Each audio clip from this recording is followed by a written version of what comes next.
Friends तो आज आप बनावीशुं सींग भजियानुं एटलुं मस्त टेस्टी शाक के वारंवार तमे बनावशो। घर में कोई शाकभाजी नहीं होय तो फटाफट आ शाक पण बनी जशे।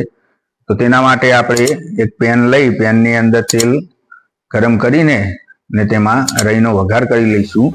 पछी एमां जीरुं एड करी लईए, हिंग, मीठा લીમડાના पान एड करी लईशुं। आपणे मीठा લીમડાના पान एड करवाथी मस्त फ्लेवर आवे छे, तमे ચોક્કસથી एड करजो।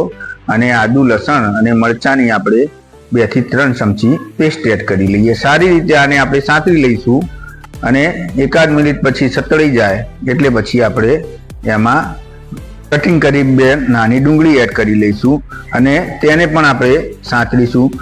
જ્યાં સુધી આપણી ડુંગળી ગોલ્ડન બ્રાઉન ના થાય ત્યાં સુધી આપણે એને સાતરતા રહેવાનું, કારણ કે જ્યારે ડુંગળીનું પાણી છૂટું પડી જાય પછી ડુંગળીની જે ફ્લેવર આવે છે તે બહુ જ મસ્ત આવે છે અને સિંગ ભજીયાના શાકમાં ખરેખર ખાવાની મજા આવે છે। તો અહીંયા આપણી ડુંગળી જો સતળાઈ જાય છે અને હવે ગોલ્ડન બ્રાઉન એનો કલર થઈ ગયો તો ઉપરથી આપણે કટિંગ કરેલા 2 ટામેટા એડ કરી લઈએ। ટામેટા એડ કર્યા પછી ઉપર આપણે મીઠું એડ કરી લઈએ સ્વાદ અનુસાર, જેથી આપણા ટામેટા ઝડપથી ચડી જાય। આને પણ આપણે સારી રીતે મિક્સ કરી લઈએ। બધી સબ્જીને આપણે મિક્સ કરીને ઢાંકીને ચડવી લઈશું।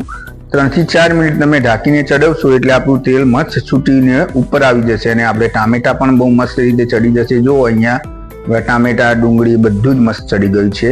તો હવે આપણે અંદર મસાલા એડ કરીશું।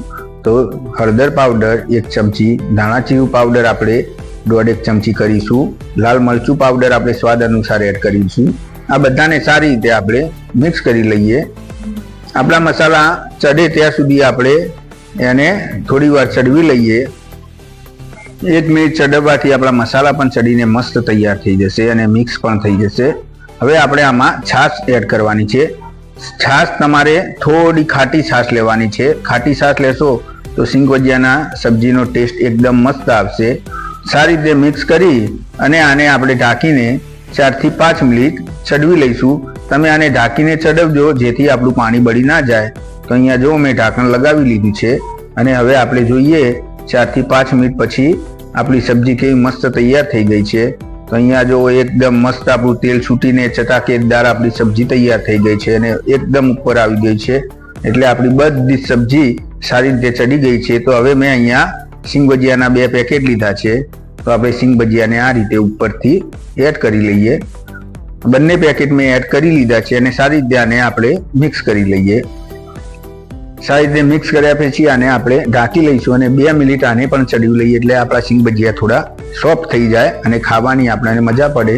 2 મિનિટ પછી જુઓ આપણી સિંગ ભજીયાની એકદમ ચટાકેદાર સબ્જી તૈયાર છે। તમે ચોક્કસ આને બનાવજો, આનો ટેસ્ટ પણ એટલો મસ્ત આવે છે। ઘરમાં કોઈ શાકભાજી ના હોય તો પણ થઈ જશે અને ડિફરન્ટ પણ થઈ જાય। ઉપરથી આપણે આપણી ખાસ કોથમીરને તો એડ કરી જ લઈશું। તો ચલો સ્ટાર્ટ કરીએ આપણે આપણી સિંગ ભજીયાની ડીશને સર્વ કરવાનું।